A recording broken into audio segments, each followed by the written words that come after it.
अब तो ये दूध दही का बिजनेस भी बड़े बड़े मॉल में आने वाला है। ये दूध दही की दुकानें भी मुझे लगता है इन बेचारों का भी, जो बाप दादा से सदियों से चले आ रहे हैं ना, इनका बिजनेस भी दाव पे लगा हुआ है। दो वजह से, एक तो जरासीम को हवा बना के पेश किया गया है। एक्चुअली ये खुले दूध में जर्म्स होते हैं। खुले दूध में भाईजान, डब्बे के दूध में जर्म्स तो नहीं होते, लेकिन दूध भी नहीं होता। आप कह सकते हो भाई फिर क्या होता है? भाई साहब, वो दूध को इतने प्रोसेस से गुजारा जाता है कि वो दूध नहीं है जिसकी कुरान ने तारीफ़ें की हैं। अगर ये दूध होता, मुझे एक गिलास मेरे हलक में उतरवा के दिखा दो, मैंने ज़िंदगी में नहीं पिया होगा। एक आध दफ़ा पिया है डब्बे का दूध ना, ये पीने का है ही नहीं। आप भैंस का, गाय का ताज़ा दूध पियो, उसका टेस्ट अलग है, उसका जायका अलग है। डब्बे का पियो, जब टेस्ट इतना चेंज हो गया तो ये कुदरत ने थोड़ी चेंज किया है, ये कंपनियों ने चेंज किया है। और आपका क्या ख्याल है, ये आपकी सेहत के लिए चेंज किया है? और भाईजान, आजकल अस्पताल हेल्थ के लिए नहीं रहे, कारोबार बन गए हैं। तो कंपनियां दूध पिलाएंगी आपको सेहत के लिए। हाँ, कुछ अच्छे अस्पताल भी हैं, लेकिन हॉस्पिटल का तो काम ही यही है ना, कंपनियों का काम सेहत देना थोड़ी है आपको। मैं 2 महीने सऊदी अरब में रहा हूँ। 2013 में हज के लिए जब गया था, दूध नहीं मिल रहा था, तो पैकिंग का दूध पीते थे। हालांकि वो भी फ्रेश मिल्क ही होता था, वो टेस्ट ही नहीं था। घर में आके सबसे पहला काम जो मैंने किया है ना, दूध का ढक्कन, जब देगची का ढक्कन खोला है, ओहो, भैंस के दूध की जो खुशबू आई है, मैंने कहा भाई 2 महीने में हमें ये खुशबू नहीं मिली। उसके बाद पिया लबनन खालिसन साइगल लिशारिबीन। कुरान कहता है तुम सूखा चारा इन जानवरों को खिलाते हो और इनके थनों से ऐसा दूध निकलता है, साइगल लिशारिबीन, पीने वालों की हलक में फिसलता चला जाता है। आज एक और इल्मी नुक्ते की तरफ मेरा जहन गया। अल्लाह कहते हैं लबनन खालिसन, ये ऐसा दूध है जिसमें गोबर की और बदबू की और खून की आमेजिश नहीं है, खालिस दूध ही है। अल्लाह ने तो उसे हर तरह की आमेजिश से, हर तरह की मिलावट से बचा के हमें पिलाया था। हमने भैंसों को टीके ठोक ठोक के वो केमिकल भी दूध में लेकर आए और फिर डब्बों में ले जाके प्रिजर्व करने के लिए उसमें अलग से केमिकल डाले। अल्लाह ने तो दूध की खासियत ही ये बयान की है। 2 चीजें हैं उसमें। नंबर 1, दूध ही हो, उसके अलावा कुछ भी ना उसके अंदर, खालिसन का ये मतलब है। नंबर 2, साइगल लिशारिबीन, जब पियो तो हलक में फिसलता चला जाए। या भाई बदज़ौक़ लोगों का काम नहीं है। आपके सामने मैं दूध के फ़ज़ाइल बयान कर रहा हूँ। ये जिनको पता है दूध क्या है उनको पता चलेगा, उनको मज़ा आ रहा होगा ये बातें सुन। पंजाब वालों से जाके पूछो तो वो क्या हुआ, बैंकों से कर्जा लिया उन्होंने और बड़ी बड़ी फैक्ट्रियां लगा दी। फर्ज करो डबल रोटी की, ब्रेड की कोई फैक्ट्री लगा दी उन्होंने, ब्रेड बन रही है। अब क्या होगा? अरे ताज़ा दूध खरीद के पिया करो, ये डब्बों वब्बों का छोड़ दो, डब्बों का छोड़ दो, समझ रहे हो? कोई बात बिला मुतालबा दलील भी मान लिया करो। ये जितनी पैकिंग की चीज़ें हैं इनमें नुकसान है।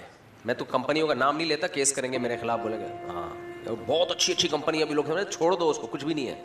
ये जरासीम वाला दूध जो गवाला दे रहा है ना, ये उस कंपनी के बगैर जरासीम के दूध से अच्छा है। जरासीम को इतना हवा मत बनाओ, जाने दो 2-4 जरसूमें चले जाएँ। कोई एक साफ पानी बाजार से खरीद के बॉयल करके पीते थे। एक तो पानी भी कंपनी का खरीद रहे हैं, उस पर से उसको बॉयल भी कर रहे हैं। इतने नेक परहेजगार देखो आप, नीट क्लीन। एक दिन नहा रहे थे, बीमार हो गए, पानी का शावर से ना कतरा पेट में चला गया, क्योंकि इतना ज़बरदस्त पानी पीने के आदी थे कि वो जो नहाने का पानी एक चला गया तो जिस्म ने बोला कि आप ये तो बदतमीज़ी पे उतर आए हो, आप गटर का पानी पिला रहे हो हमको, इतने छुई मुई। तो एतदाल से हर चीज़ अच्छी होती है। जरासीम को हवा बना लिया भाई। हमारे नबी सल्लल्लाहु अलैहि वसल्लम ने तो मुझे नहीं, मैंने कोई हदीस देखी कभी दूध बॉयल करके पिया हो, कभी भी बॉयल करके नहीं पिया आप सल्लल्लाहु अलैहि वसल्लम ने दूध, ताज़ा दूध। हाँ, दूध रखा रहेगा तो फिर जाहिर है उसमें बीमारियां आएंगी। फ्रेश मिल्क पियो बगैर बॉयल किए हुए। और अगर डॉक्टर कहते हैं नहीं इसमें जरासीम है, तो डॉक्टर को घर में उला वजूद जो है ना वो उसको पिला दो आप। सहाबा, ताबीईन, हज़रत मूसा अलैहिस्सलाम ने बकरियां चराई हैं। आपका क्या ख्याल है, क्या वो वहाँ जब 10 साल बकरियां चराई हैं तो बकरी का दूध बॉयल करके पीते थे? जंगलों में कहाँ बॉयल करने की जगह थी? कितनी हदीसें हमें मिलती हैं। नबी सल्लल्लाहु अलैहि वसल्लम घर में आए, सहाबी ने बकरी का दूध धोया और आप सल्लल्लाहु अलैहि वसल्लम की खिदमत में लाके पेश किया और आपने ऐसे उसको तनावुल किया है। कोई जरासीम को हवा नहीं बनाया हुआ था उन लोगों ने। हाँ, दूध रखा रहेगा या गवाला।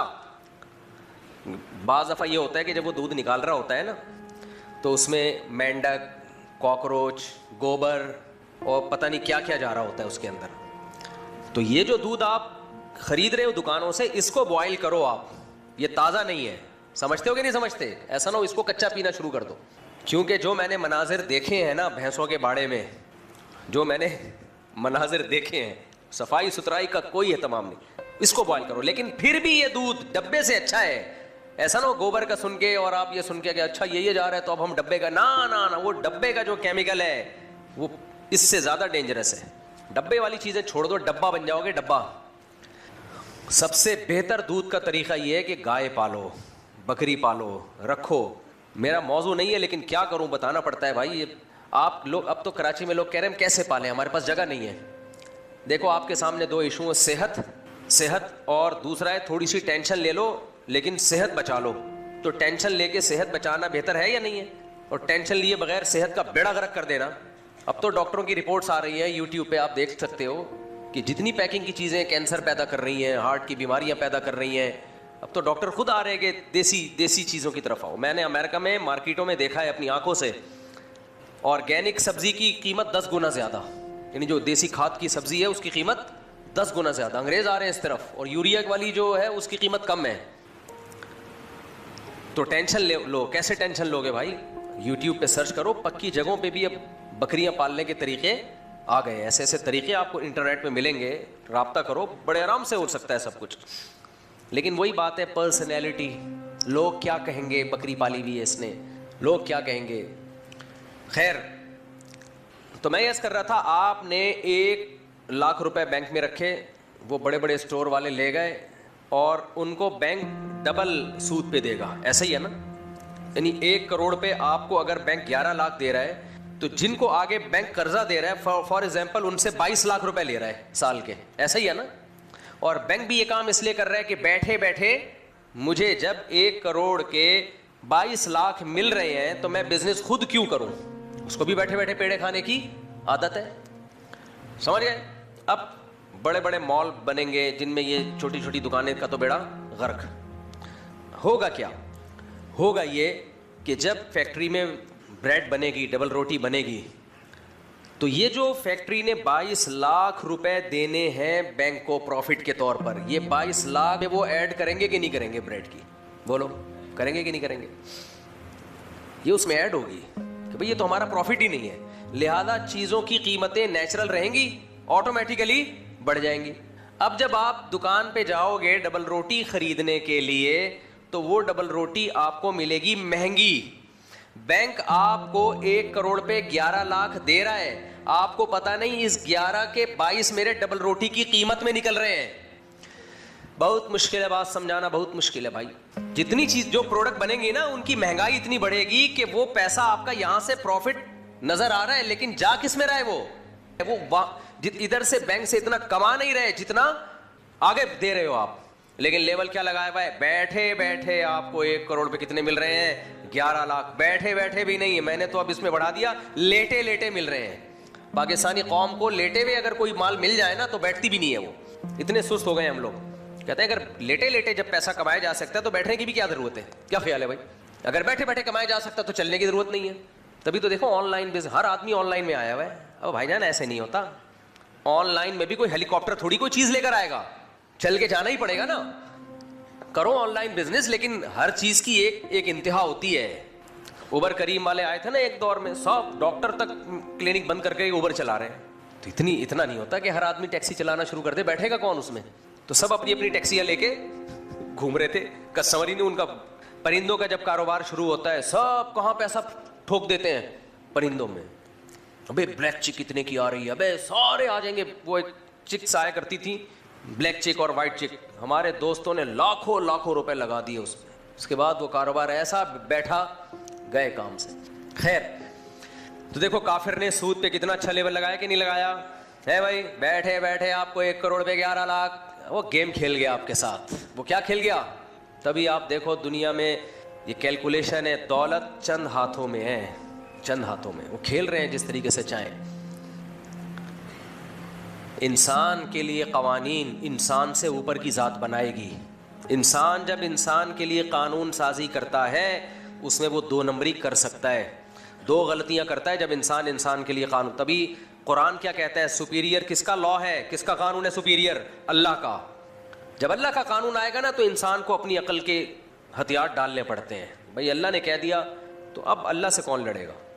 घर में भाइयों का इख्तलाफ हो तो जो आखिर में अब्बा जो बात कहते मानी जाती है कि नहीं मानी जाती? आजकल तो नहीं मानी जाती। अब्बा का और भाइयों का फ़र्क ही ख़त्म हो गया। पहले ज़माने में भाई अब्बा आप कह रहे हैं, अब्बा हुजूर ने कहा है। इंसान जब इंसान के लिए कानून साजी करता है, दो धांधलियाँ करता है, वो दो गड़बड़े करता है।